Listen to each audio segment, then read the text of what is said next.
Good morning, everyone, and a warm welcome to all of you. We are delighted to have all of you join us for this exciting webinar on creating an effective preschool curriculum, play-based learning. In today's webinar, we are going to look at a couple of things, and today's webinar promises to be an enlightening session as we explore the principle and practices of creating an effective preschool curriculum through the lenses of play-based learning. We will discuss innovative strategies, address common challenges, and discuss the profound impact that play can have on a child's cognitive, social, and emotional development. I would now like to extend a warm welcome to our esteemed speakers and would take a moment to introduce them briefly. Firstly, welcoming Purvi Bagaria. She is an early years preschool consultant with a passion for shaping engaging learning experiences. Specializing in preschool consultancy, Purvi lends her expertise to school setups and curriculum development. Over the course of her career spanning 12 years, she has had the privilege of working with prestigious educational organizations. She is currently freelancing and consulting preschools, NGOs, and edtech companies in school setups and curriculum building. With the aim of creating holistic new experiences for children, she co founded the summer camp last year to provide children with new, authentic learning experiences during summers. Thank you, Purvi, for joining us today. Thank you for having me over. Thank you. Now I'd like to introduce our next esteemed speaker, Naomi R. Sumler, a highly experienced multilingual educator with an entrepreneur spirit.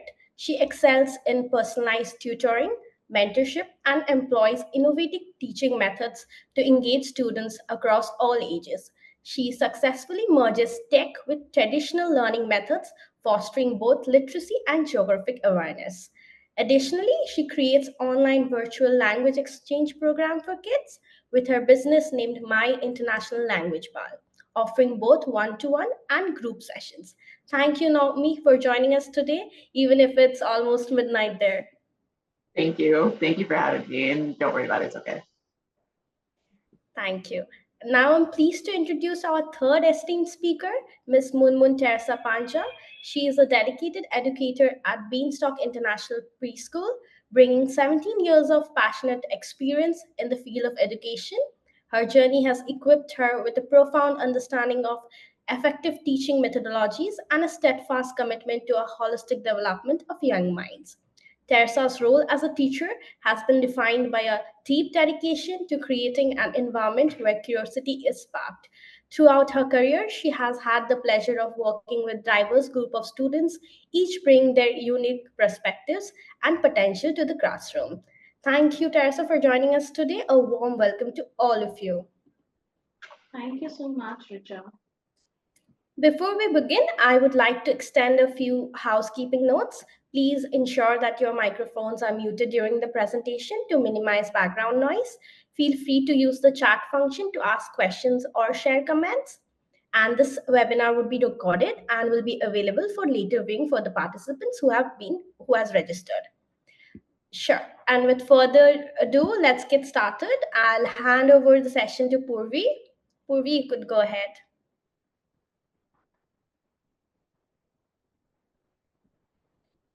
Purvi, you're on mute. Sorry about that. So, Rich, I'm just sending you the PPT just in case it does not, there is a technical glitch. So, let me just share my screen.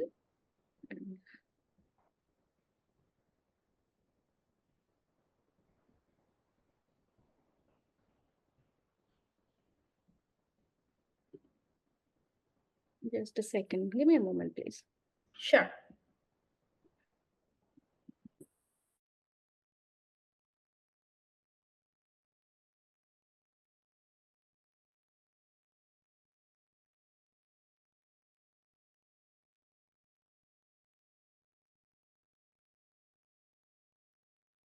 Can you see my screen? What do you see on it? Yes, we can see your screen. But you're seeing my Canva screen, right? Or are you seeing my present screen? And that's why. I'm seeing your Canva screen. Yeah, Can you now see it you're now? present. Okay, great. So, thank you and hello everyone for having me here. I'm Purvi Bagaria and I'm an early years educationist and a consultant. And so I'm passionate about play. And my journey started with IB, and it went through, and I worked in Regio schools. And I quite like the whole concept of incorporating play in education and why it is vital and important as well. So let's begin with fostering a love for learning through play in preschools and cultivating a love in children in preschools through play-based approach. Okay, why isn't this? Okay. Power of play. Now, play has immense power, and I think we all can stand by it and tell that children-led play leads to a lot of positives because children uh, love playing, and if we incorporate learning in it, um, it is going to become a lifelong learning for the children. They are active participants in learning and they are not just passive learners, as opposed to a bench and a few benches facing the teacher and a whiteboard. And they are rather actively engaged in exploring, experimenting, and making sense of their world. And this leads to them enjoying what they are learning and or playing in their language, and we call it learning. Now, creating a safe space for children, they can try new things, make mistakes, and learn from them. And allowing children to do that is going to lead them through exploration and discovery. Nurturing a child's cognitive development, social and emotional. Very much so, the holistic development takes place when you allow a child to play through playful learning intentional activities. And this also promotes peer learning, social skills, imaginative play. Creative play is also something that I feel is very important, and I will stress on that later. And most importantly, emotional expression. Well, all the other learning to, if we do incorporate play in the right way, it incorporates all the skills as well. Um, Most importantly, while incorporating play in making lesson plans, we need to understand how play evolves.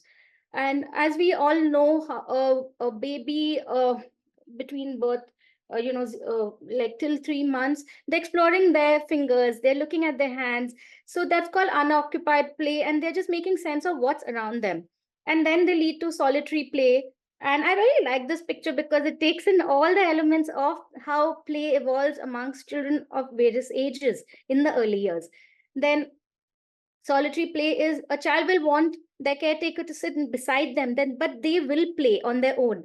And they just want that safeguard, that okay, someone is there, or they play on their own. That's totally how the child is, but that's still solitary play. Then an onlooker play, they will look at somebody their age or older and understand that, oh, okay, they're playing a certain way. A parallel way is they're not necessarily playing with the same objects. Like they're showing two children playing with blocks, they're not necessarily doing the same thing, but they are playing parallelly. And this you must have seen happens a lot in pre-nursery to nursery. And then we have associative play where they are associating but not exactly, and they are looking at each other's works and understanding what the others is doing, creating ideas and understanding what their peers are up to. And then of course cooperative play. I have a very interesting image to share about cooperative and associative play, and this is from my summer camp, but I mean, I think it's in a slide or two later. Now for some reason this didn't come out the way I wanted it to. Now there are many kinds of play. One is dramatic play, science and exploration, sensory, and I think we all understand what these are. Art play, music and movement. There is also creative play. There are many kinds of plays that a child can participate in, and it is like a teacher can incorporate different kinds of plays depending on the theme.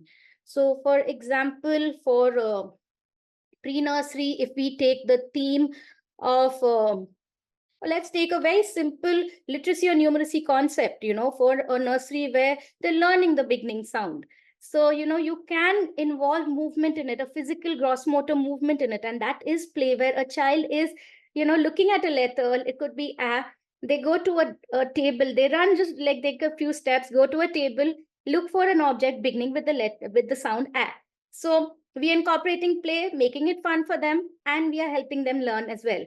So that is movement in literacy. So with the same thing, we also have a sandpaper, that's sensory. So incorporating intentional play-based curriculum mapping can be done while incorporating different kinds of play in it.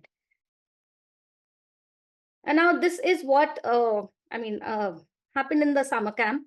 Now, a real life image that I was thoroughly impressed with. This may mean nothing to us, but if I give you the backstory, it is really nice that we had children from 2.5 years to 6 years coming in for 3 weeks, and every week was a different theme.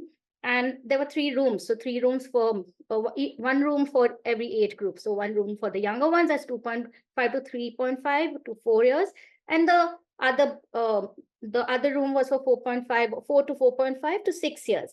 So this was done intentionally because the curriculum was made based on their milestones and their learning their learning capabilities at that age.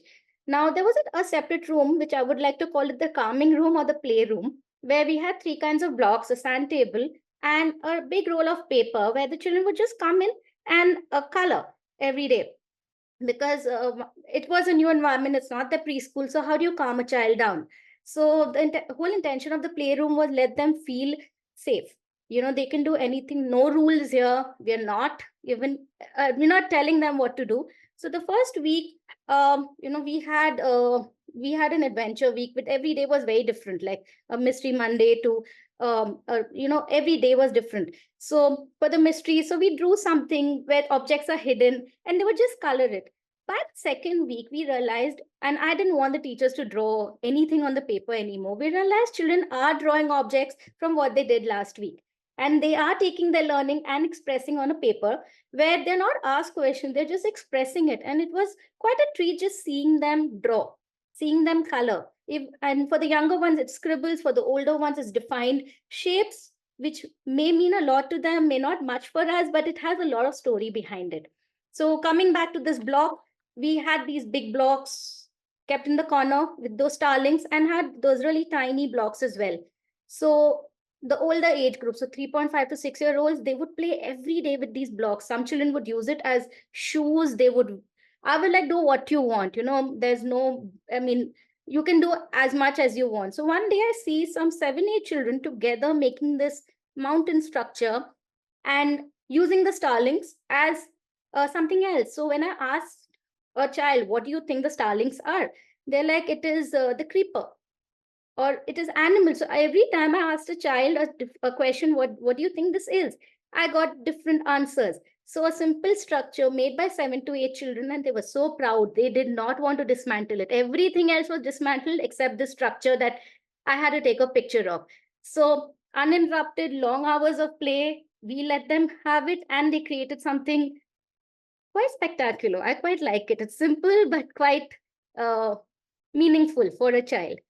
So, as a very famous psychologist says, play is how young children make sense of the world, and this is how they connect reality to their learning. A mountain with creepers or animals, everything what they see around them. Now, this is very important for us as to understand what play does. It enables meaningful connections. So it's priority for us, or it's imperative for us to understand how do we involve play and the journey it takes. So first we build on prior knowledge on what they already know, and then you take it to real world applications, that is playful learning experiences that can be designed to connect to real world situations and promote practical application, and then open-ended exploration. So I would like to give you an example of trees. For example, they've seen trees, so build on prior knowledge. Okay, do you have a tree? Do you have a tree? Like, where do you stay? Have you seen a tree before? And then, so that's building on the knowledge. They're going to even name kinds of trees. Now, how do we make that as how do we involve learning in it is give them different kinds of leaves. and give them a magnifying glass, or give them, different ways of, exploring what they've already know about trees and through leaves, and ask them, do you think this has come from the same tree? And that's when they will start investigating and understanding, maybe not, maybe yes. So that is applying real world applications. And then, of course, open-ended exploration, when you make, like in Reggio, we have separate play corners, intentional play corners that are made, where children can explore and implement uh, they uh, explore and implement what they have learned or they are absorbing from the environment around them, from the intentional play areas that have been made, or learning areas that is created in a Reggio setup, in a Reggio classroom. And this is a journey across how do you create or design a play-based curriculum. Of course, look at the educational goals, developmental milestones, link it to the cognitive, social, emotional, physical growth that's required. That what you want to achieve in a child from 2 to 3 years, or 2.5 to 3.5 years in that year. And then, of course, incorporate quality play opportunities, or intentional play-based activities that will allow these achieving these educational goals. And of course, there should be some leeway kept for making it flexible for the children who, children learn at different paces. So you cannot be as rigid as to understand that it has to be done a certain way only. So our kind of a teacher has to be observant, taking observation notes and understanding a child's learning journey, and changing the curriculum to be more responsive and flexible is what the idea in creating a play-based curriculum is. Now, how do you promote play-based, playful and meaningful learning? Create stimulating environments in early. It's very important to create stimulating environments. So organizing the physical space to encourage exploration. So desks can be moved. The learning areas or the small learning centers that are made in a classroom can change every time. It's not rigid as to, oh, this is only the learning corner, or this is only the literacy corner. It can change. The light table can move from here to there. The sand table can move. The water table is introduced whenever needed. So, but it is organized. But, it is creating the environment that a child will, there is stimuli from the environment for a child. Then proposing challenging and motivating activities, as given as I'm going back to the example I gave on the leaves, just to make them learn more on the leaves and how they differ, and then eventually building on trees, learning on trees, for example. So when you ask a simple question, do you think these leaves come from the same tree? Which tree do you think this leaf came from? They may not know it, but they will start investigating. Out of the blue, they'll give answers. Oh, this is a mango tree. I have seen it. Or this is an apple tree or guava tree. Up to them. But that does start some sort of investigation and learning. And it is fun. Give them magnifying glass. Give them a clay to make imprints. And it only helps them understand while learning and making it fun and playful. And encouraging a child's active participation. Children learn when they are agents of their play. They are given long durations of play, which in a teacher's mind is is directed towards learning, and in a child's ways, oh, I'm getting to do what I want to do. uh, and it works very well in a play-based learning. And valuing the learning process. If it's not going a certain way, please don't worry. Observe, adapt, and change the curriculum according to the to individual children. And of course, promoting social interaction is also very important between the children, where collaborative play and learning takes place. Now, this is something I really feel is very important, and creative play is something that I feel we are already using it, but understanding what creative play is important. So, as it says, creative play is expressed when children use familiar materials in new and unusual ways, and when children engage in role playing and imaginative play. So now, two girls at the camp, we had hula hoops. They took two each, held it on the side, and started walking on it instead of using it to rotate it around their waist. And I don't have the picture. I tried looking for it, but it was so. I was like, "What are you doing?" We're like, "Oh, we're skiing." I was like, "Okay, great." Like, it's a very nice use of hula hoops, and that's imaginative, creative play again. So I'm like, "Do you think you can ski here?" They're like, "Yes, we are skiing here, and this is snow." Now, I do not want to interrupt them and get them back to reality. That's also imaginative play, right? And they've used it well. They've used the materials around them very well. So, yes, and nothing reinforces the creative spirit and nourishes a child's soul more than providing large blocks of time to engage in spontaneous self-directed play throughout the day. And this can be achieved only when a curriculum is made, uh, keeping play in mind. Now I'm coming back to the environment where, um, in a Reggio Emilia approach, the only reason I'm quoting Reggio Emilia is because this approach has spoken extensively about play. Apart from that, IB has also spoken about inquiry, and in my sense of what I understand, inquiry is play. But that's it's I feel it's all like interconnected in one way or the other, as different curriculums take it in. And even Montessori, for example, they have independent play, and that forms the crux of Montessori, where they pull out a tray. They're not exactly told what to do, but they make sense of it. And then slowly they're taken on a path where they are progressing in practical skills. When they pull each, uh, a learning basket, as they call it in Montessori. So this is all play in every curriculum. Even Waldorf incorporates it in different ways. So at the end, it's about creating an environment which is warm and welcoming, aesthetically pleasing. No loud colors. I feel they work well when the colors aren't very loud. Um, the tones. Now, this is very specific to Reggio, but I do see that in Waldorf and Montessori as well, because they also look at real life colors. And Montessori, for example, does not use anything, no cartoons, no imaginary figures or pictures. So that is also, taking them working on real life scenarios and pictures. Then displaying a child's work. Nothing makes a child happier than displaying their work proudly. They are proud, you're proud, and they'll be more than happy to learn more, work more, and play more. And oh, sorry, there's a mistake. I just realized that. Filled with purposeful materials. And of course, materials have to be purposeful, and not just anything can be kept in the class. And that really makes a lot of difference. Pardon the spelling error. And the layout of the environment promotes relationships, or social development, communication, collaboration, and exploration through play. Now, this is summing it all up as to how uh, play should be incorporated in an environment that promotes relationship, communication, collaboration, and exploration. So, okay, so I forgot I had this slide as well. Now, as teachers, how do we foster learning through play?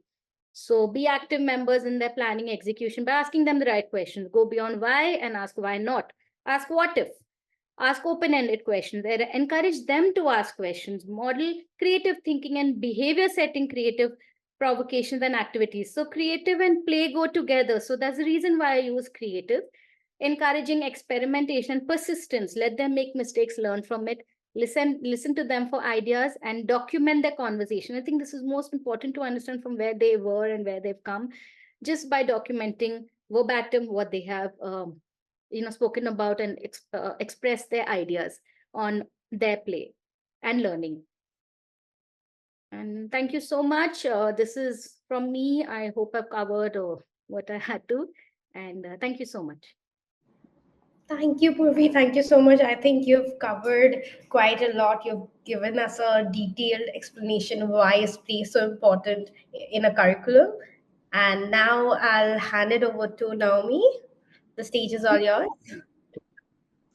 Hi. Corby, I really like your presentation. Very good. I'd love to chat with you on LinkedIn off call and ask you some questions. I would you're be more available. than happy to do that. No, thank you. Definitely. So hi everybody, or good night from sunny Los Angeles, California. It's like almost 11 p.m. here. It's okay. It's okay. And so my name's Naomi again, and I'm an educational entrepreneur. I dabble in a lot of different spaces in education. I've tutored and mentored kids since I was 17, 18 years old in my high school back in Michigan, but I moved to California when I was 18, and I've lived here for 12 years. And within those 12 years of living in California, I've traveled and lived abroad in Spain and France. And I got my master's degree in business development in France. And while I was there, I was teaching kids both online and offline all over the world.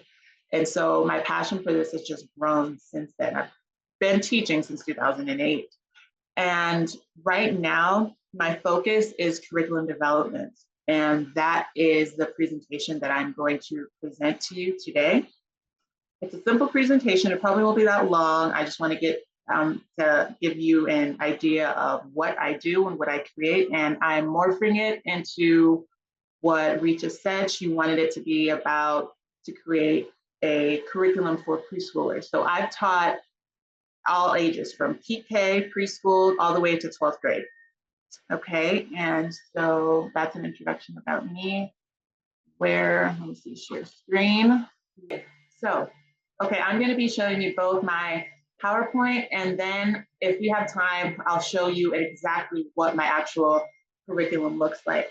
So with the curriculum, I work with the teachers, but I started creating my curriculums based on me tutoring, because I also work as a private tutor and a mentor for kids. My youngest student is a kindergartner at the moment. So from kindergarten to all the way to my senior years, and I've gotten into learning curriculum development and creating personal lesson plans, especially over the year, based on the different students that I teach and me having to adapt to different methods of their learning styles. Like, for instance, I tend to attract a lot of kids who have ADHD or different learning capabilities. And so they learn fast, they get very restless. And so that requires me to step my game up and make sure that I'm able to teach them on a level that they can understand. And we've had challenges, but it mostly has been successful as well, which has helped lead me to where I am today. So I created Introduction to Spatial Concepts for Preschoolers. And so I created this particular learning plan based on my current business, My International Language Pal. I have a website which I will link.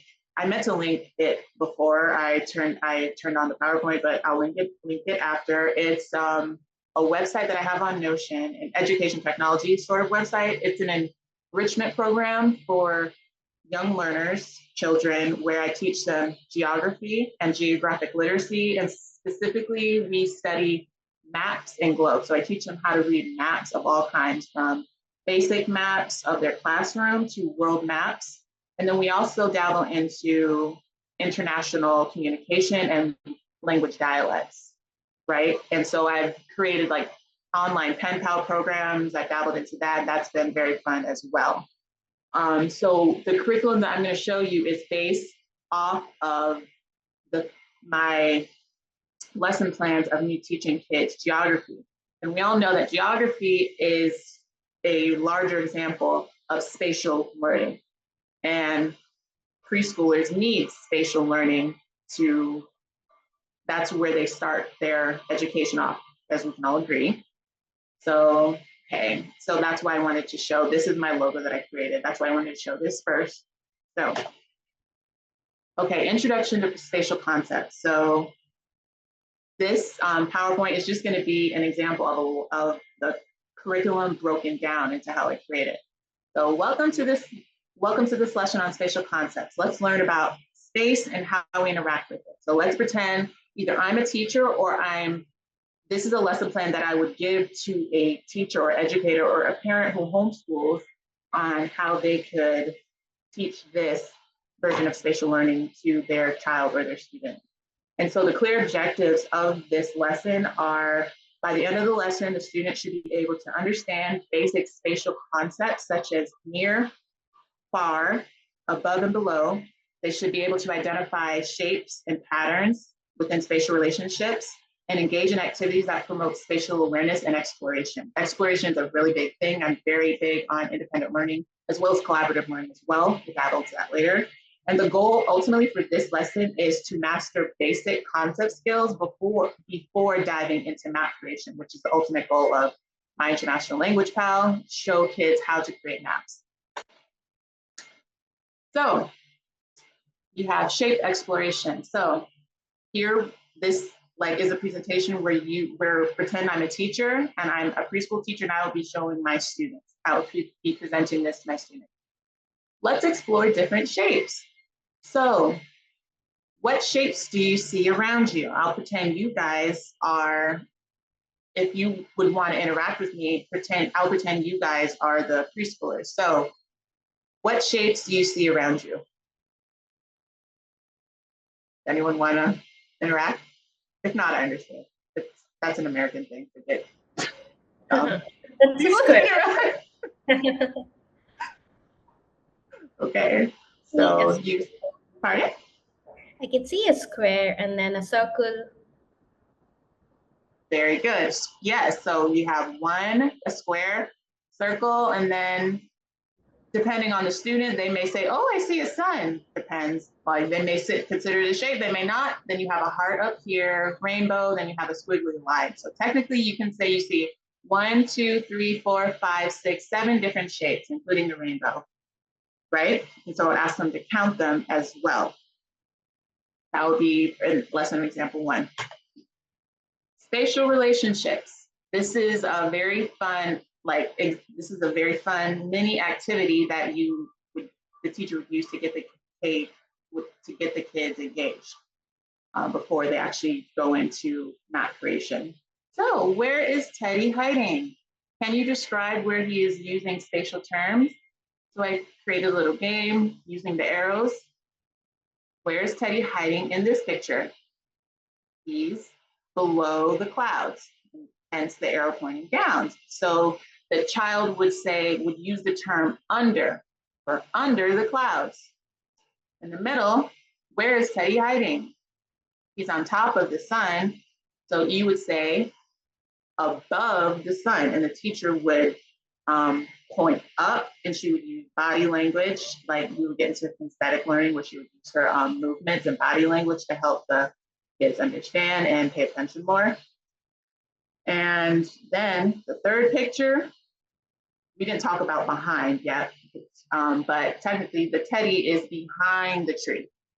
So this would be an example of introduction to spatial learning.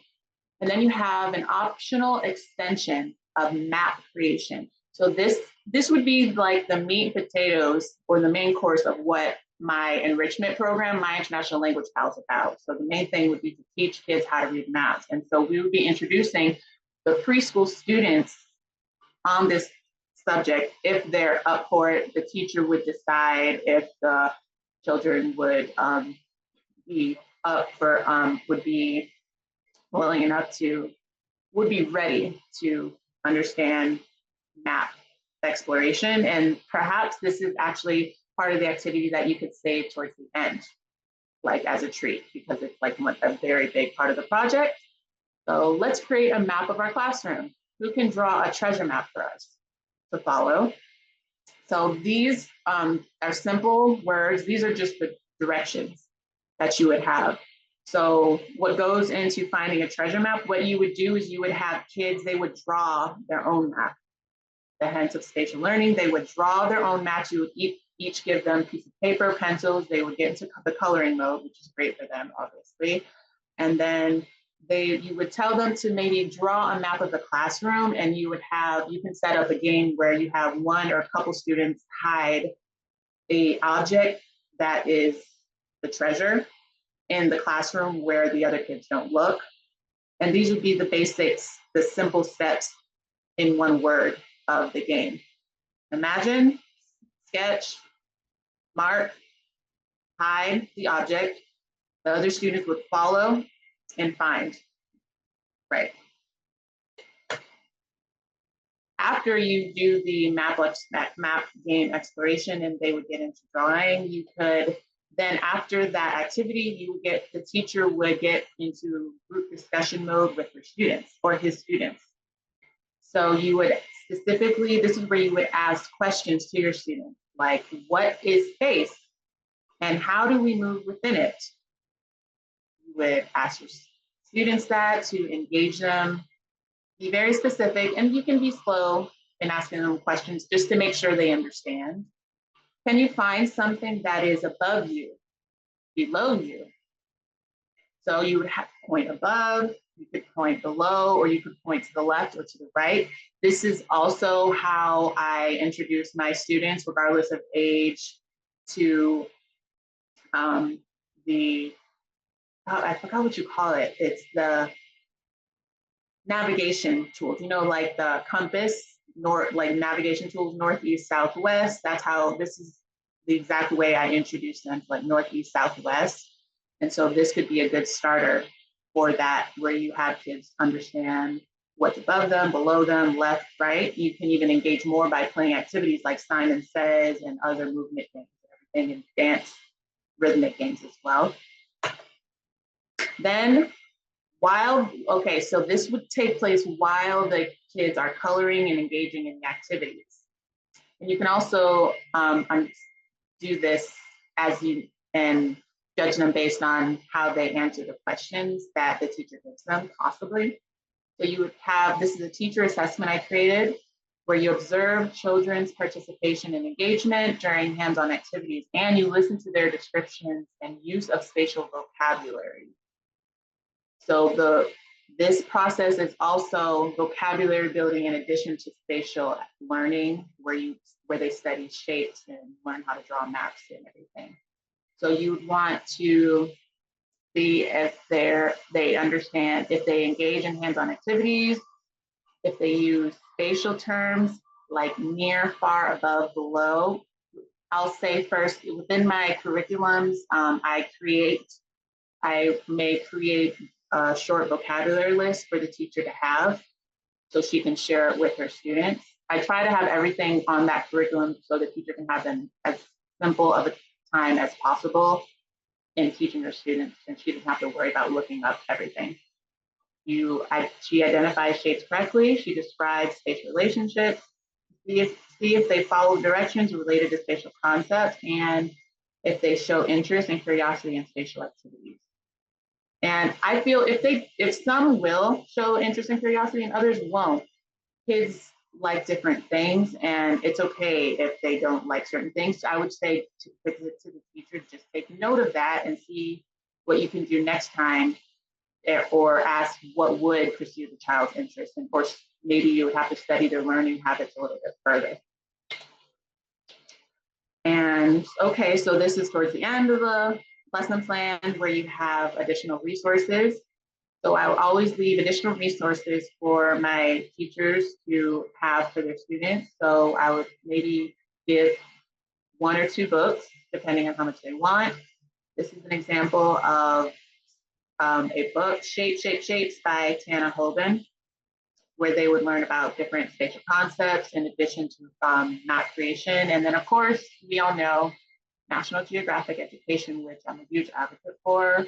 They have a lot of things, and they heavily advocate spatial learning, and they have a lot of activities that teachers can pursue with their students that are both offline and online.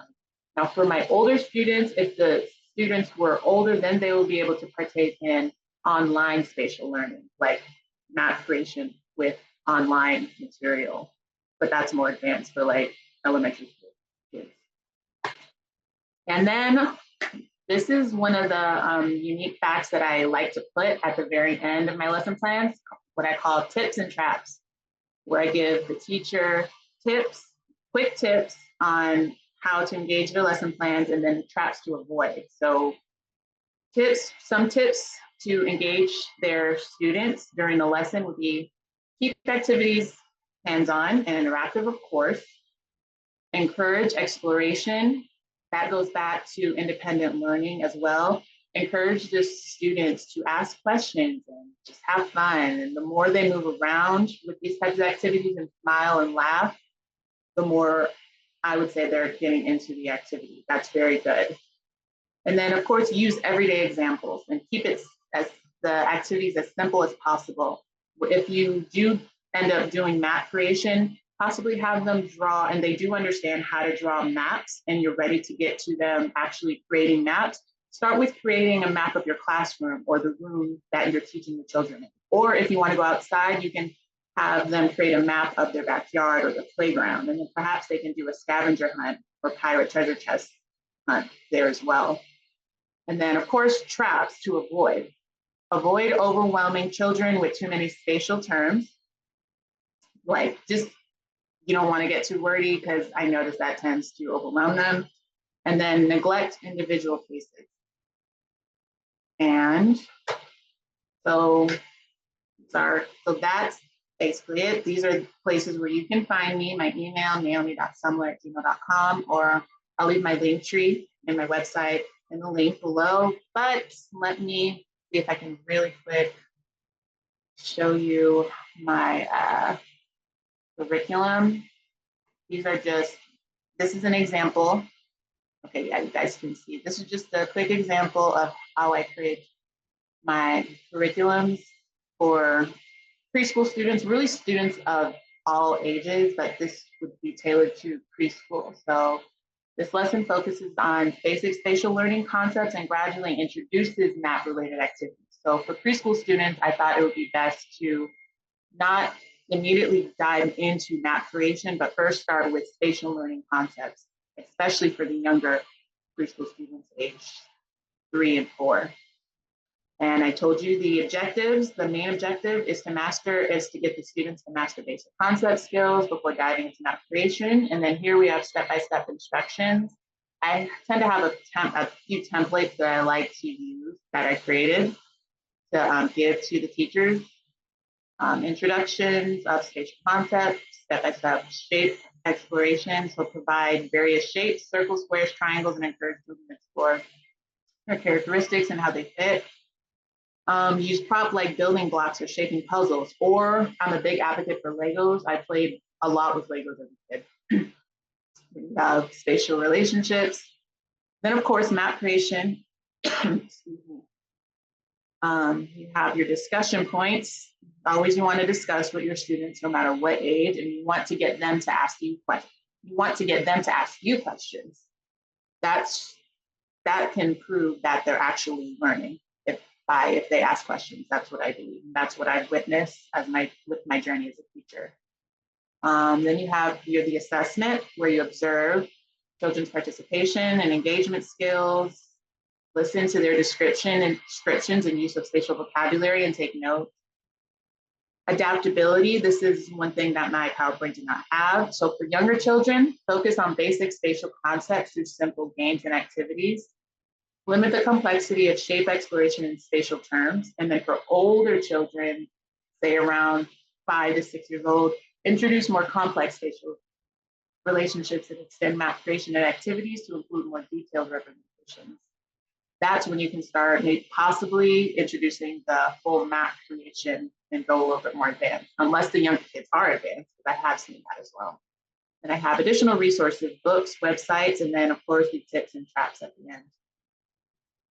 So, Thank you, Naomi, so much. I think this was very, very detailed, and your curriculum is definitely very, very engaging. thank you. I attached my stuff below. Sure. And Rohit saying in the chat, he was asking if everybody could share their presentations. That would help him. We'll definitely do that, Rohit. Now we'll quickly move on to Teresa. Over to you.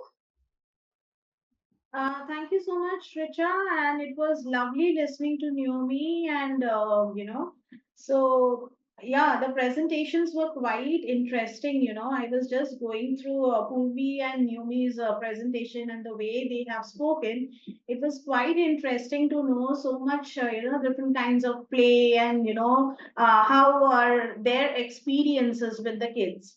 So, yeah, hello everyone. My name is Teresa, and it's been almost 17 years with the kids. And my journey has been fascinating. There was so much of fun, connection, and learning throughout these years. And And it's literally overwhelming when we talk about kids. If you are connected with kids, it's really overwhelming. So when we talk about the term play, I don't have a particular presentation, but it comes all within me when I talk about the term play, and have seen so many different things the kids have been using, connecting, understanding, and we as adults, we just enjoy observing them. That is the best part, I guess. And Naomi and Purvi will understand what I'm trying to explain. So when I come to the word called play in a curriculum, so it basically emphasizes learning through play, fostering a natural and engaging learning environment for young kids. So here, I would like to cover few points which are literally, I feel that they are beneficial for the kids when it comes to the word play. And it, how it, the developmental benefits would be like, the holistic development, the physical development, the cognitive development.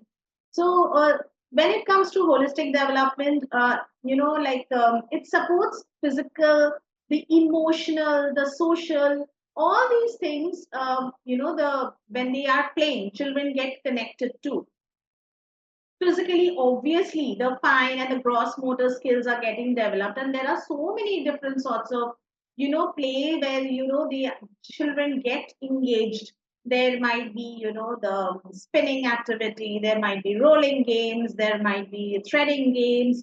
So all these, when they are doing even a little bit of collecting, pebbles, collecting stones, collecting leaves, they automatically have to pick it up, put it down, and all that. So definitely the physical development gets connected there. And how the social skills are developed. It promotes cooperation, sharing, and uh, understanding. When they are playing, and they share things among themselves. So there, the social development also enhances. Well, next we have like something which I want to share. It's like, which is very connected to me. It's like the emotional well-being. Uh, the children, it helps to learn to manage, emotions and develop resilience. So what happens is, when the children see each other, and they learn certain things automatically, they are helping each other, they are smiling, they are playing, the confidence also gets built. Even if they lose something, but they are at the point they are happy. They lose something, they break something, they become sad, and then again you will see a cute smile on their face. So that actually makes me smile when I just observe kids. So going forward, when I talk about the language and the communication, how play is connected with language and communication, it enhances vocabulary. So what happens is, interaction with peers and adults during play increases language. um, so what happens is, when the kids are playing and they are nurturing, they are connecting, and so what happens, they have to speak, right? Very often, what happens, little kids, and nowadays in this generation, what happens, every family is neutral. Kids, they are staying separate. So so what happens is, children does not get connected so much. But when they are in a group, they start connecting, they start talking, they start playing, and here what happens is, they start speaking. So the language, the enhancement happens. The communication skills develop.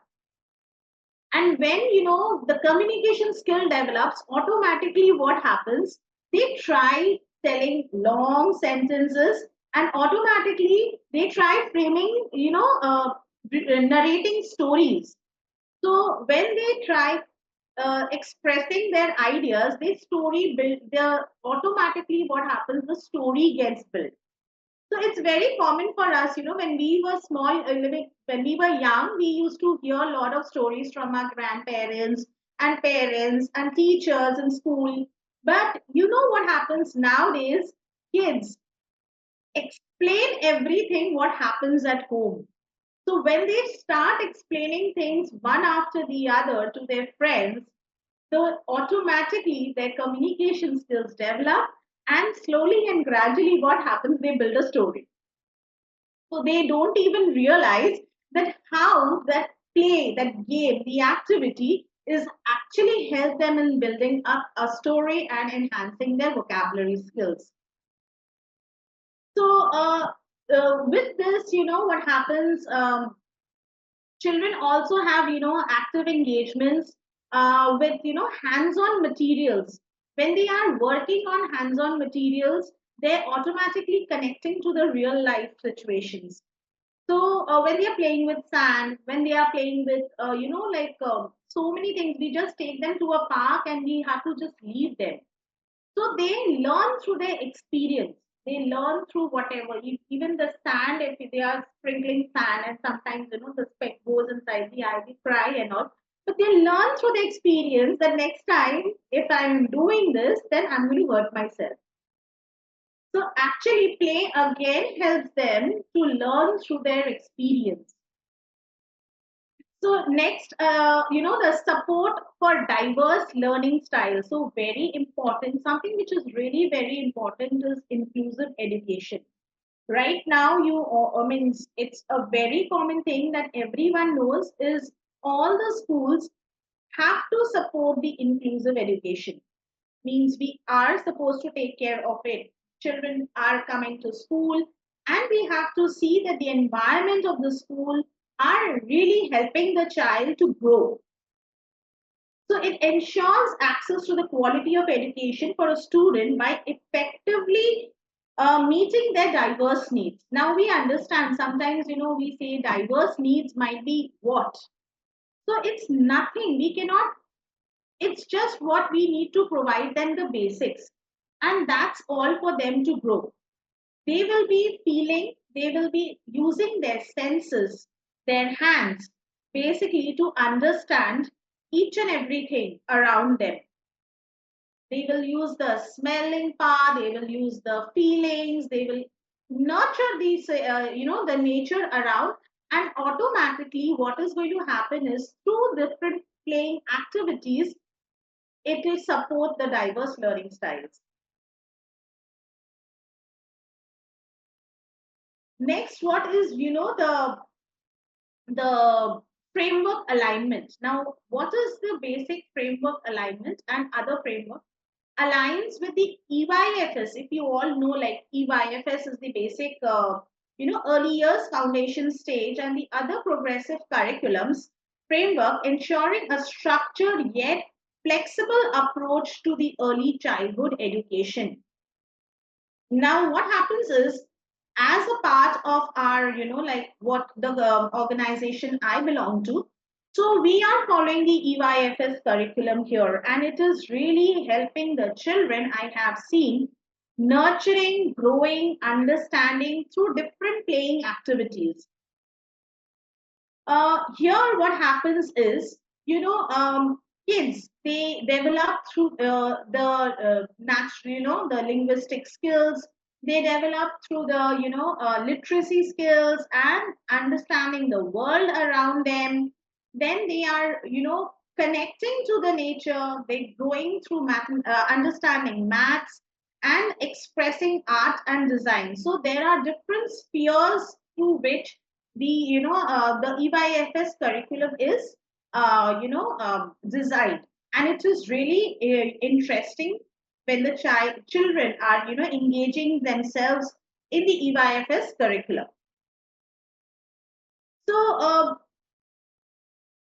So going forward, I would like to share a little experience of mine, because I do have a lot of experience with the kids. But there was one little experience which actually still is overwhelming, and it touched my heart. So it was years back. It was my journey when I just started my teaching career. And children are very observative, and we say that they observe very well. Whatever you are talking, though they are playing, but their eyes, their senses are always towards you, right? So there was one child in the class. It was Teachers' Day, the best part. We all are teachers, and that's the best day we all like to celebrate. So it was Teachers' Day, and children got flowers, and they got beautiful handmade cards and all. So one child had got one nail polish, a beautiful nail paint for me, and it was a mini nail paint. So I looked at the child and he was like very plump, cute one. So I said, why did you bring this nail paint? You're not supposed to bring this to school. So I somehow put it in his bag. And when his parents came, so I gave the nail paints to them and I said that, see, be little careful that, he's carrying little nail paints in school and it's made out of glass and they might, hurt him. So they said, no, ma'am. Yesterday, he forcefully, when he came to know it was Teachers' Day, and please note that he was an LKG child, literally very, very, not even LKG. I think he was a nursery child. So he said, forcefully, he got us this nail paint for you as Teachers' Day gift. So I said, why so? He said, ma'am, look at your nails. And I'm like, okay. He said, every week you keep changing your nail paints, and that is what he has observed, and he loves your nails.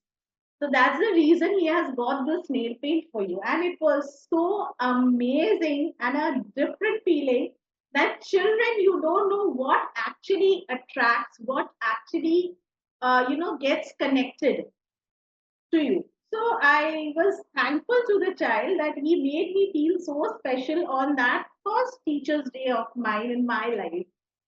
Anyways, coming back to the topic, uh, well, like when we talk about research, different organizations and different companies and different educational centers are doing research work. There are few research work which we, I have been observing.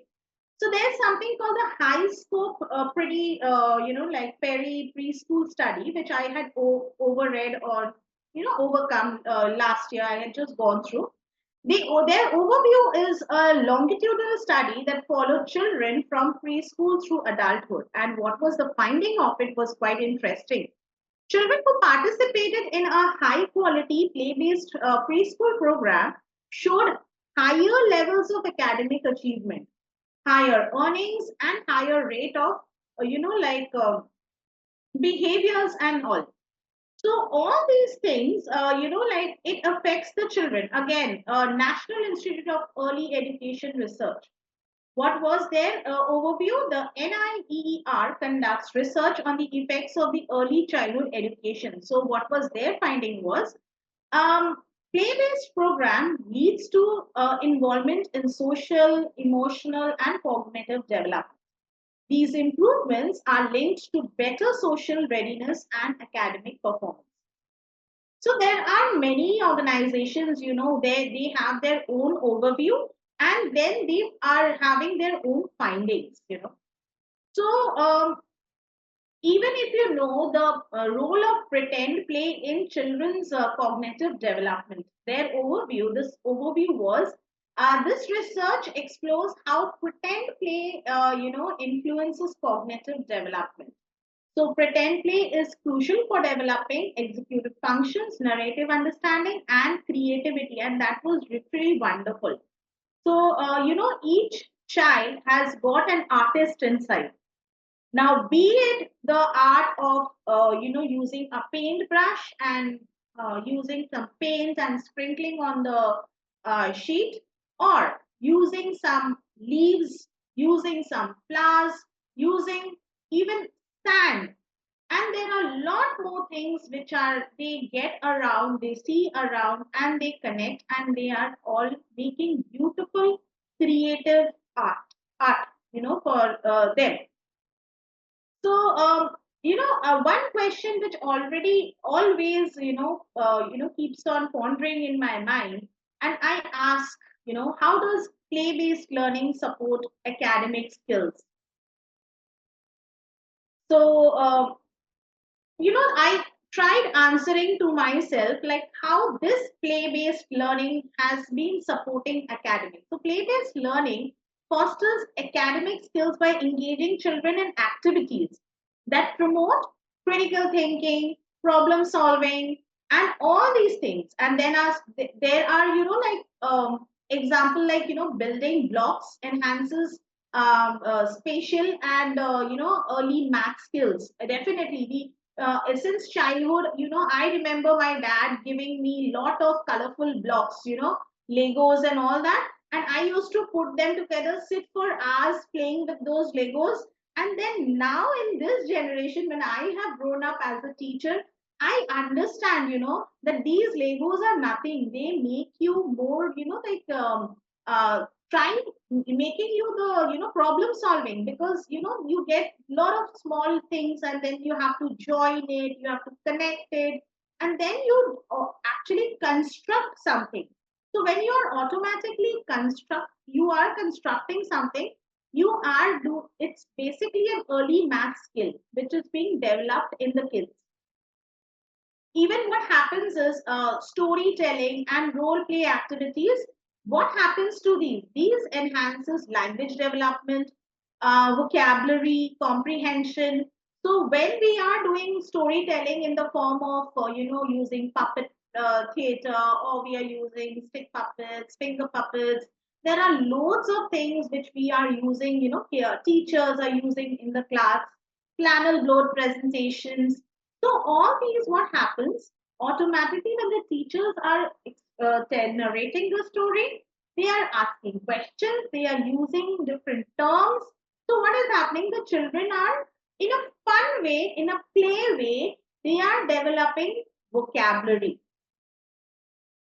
So all these things are literally, if our the classes, generally are done in the schools and all. So children automatically do not have to depend upon, anything where, we will have to think that whether the vocal skills will be developed or not. Or parents think that, whether the children will be able to speak or not. We also have parents who come and say that, ma'am, my child has not yet spoken. So how will the child speak if, the child has not been questioned? The question part is not, but the child wants, just shows an action and says, I want a glass of water. And his, mother knows that glass of water my child needs, and she just gives it. So she doesn't give the opportunity for the child to speak. Whereas what happens in a play group is everyone is the same, right? So then they try conversing with their own language. And here the best part is the conversation and the vocabulary. Finally, children start opening their mouth and they have to use their brain senses, and then they get to know each other, and they automatically the skills develop. So these are the different things, which actually helps the children to develop the skills, which is through play-based curriculum. The play-based curriculums, what happens, has a lot of techniques in that. Small things which are actually used, which help in the sensory play of the kids. So I guess, the personal experiences of mine and the way how I shared about the play-based curriculum, this will actually, you will also be thinking, right, that, our journeys continue. We all are still in this profession, and our journey is still going to continue. And from the kids, as I have said, these are just our experiences, and through this, our learning, we have gained our knowledge. So I just believe one thing, that our knowledge should go on increasing and in depth for every child. It will be the enhancement for them. Yes, Rita. Thank you, Teresa. I think it was lovely hearing you. The importance of EYFS and again, play is so important in a curriculum. So, thank you so much. And now we'll move on to the question and answer session. I think Rohit had posted a question. I'll just read it out for everybody. Would like to ask a question. What are the essential components of an effective preschool curriculum? Who would like to take it up? I'll start a safe and stimulating learning environment. Like you want to ensure the classroom safe, clear learning objectives so the students can understand. I know for me, I can, as a teacher, as an educator, I can be sometimes too detailed to the point where the student may get very just upset or confused, and then they may just boggle down and not want to do it. So just make sure you're as clear and concise as possible, but also make sure you're engaging.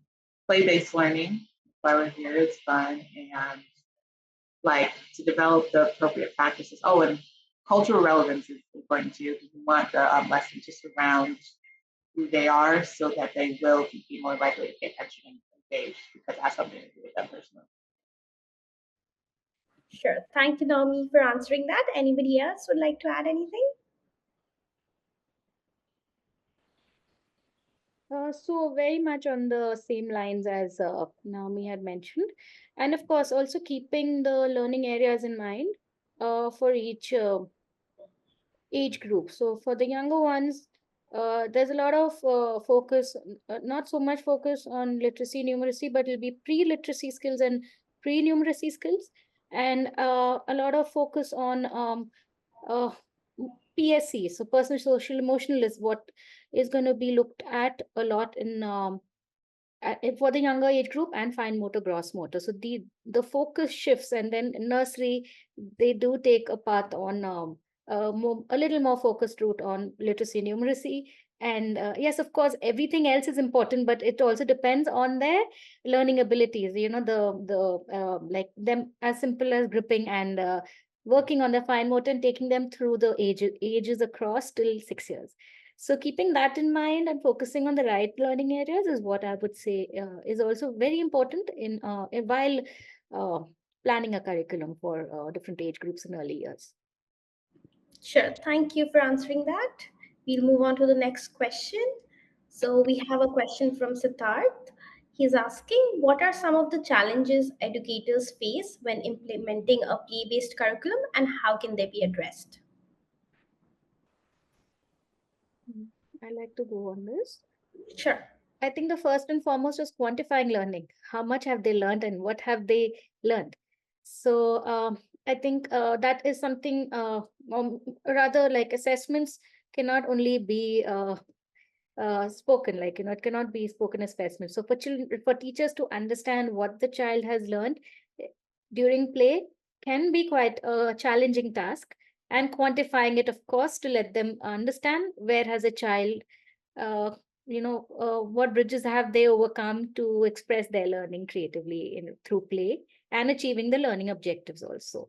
So that is a number one problem, and I feel play-based learning teachers face through play-based learning. Sure. So what Thank you. I feel is even when your question was like some common challenges which educators face while implementing play-based learning. One of the main things which I feel is a classroom management. I guess you will be connecting with me, right? Uh, like classroom management. Then, secondly, I feel that balancing play and academics requirement, something really there are educators which struggle. So educators often struggle to balance play with meeting academic standards and curriculum requirements. To address this, I guess they initiate play academic learning by designing activities that align with learning objectives, and then emphasizing on different other activities which finally use building blocks to teach them maths and all, storytelling to enhance language skills. So here this balancing play and academic requirements. And also I feel that classroom management, so managing a classroom when children were engaged or are engaged in play can be challenging when when they all are together and all want the activities to be done together.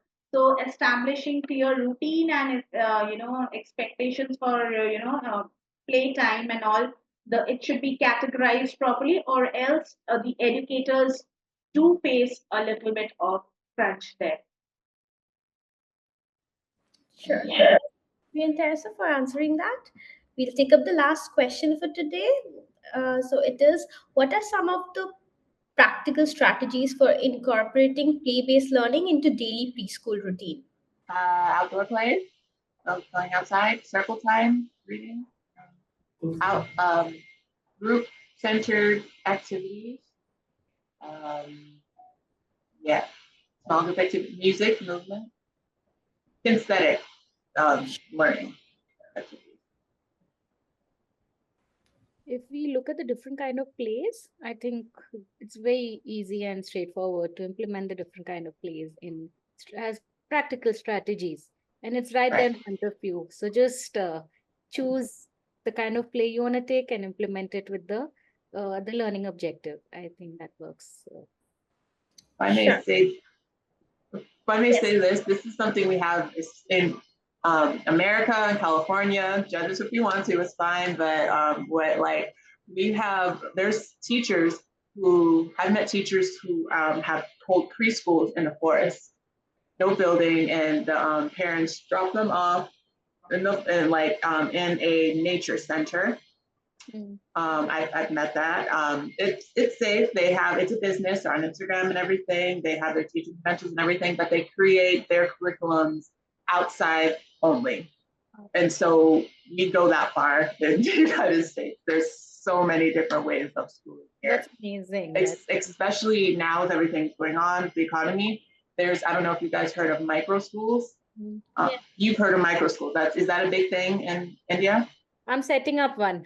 So I have to talk to you. Okay, I really want to know more about that. But yeah, I'm really, and I'm into studying because I'm also in like AI circles and education technology here and everything, and so I like to merge that with education and keep people informed. So yeah.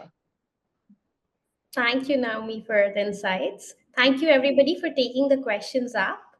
And as we approach to the end of this insightful webinar on creating an effective preschool curriculum, place-based learning, I would like to extend a heartfelt thank you to all of the esteemed speaker for sharing their valuable expertise and knowledge.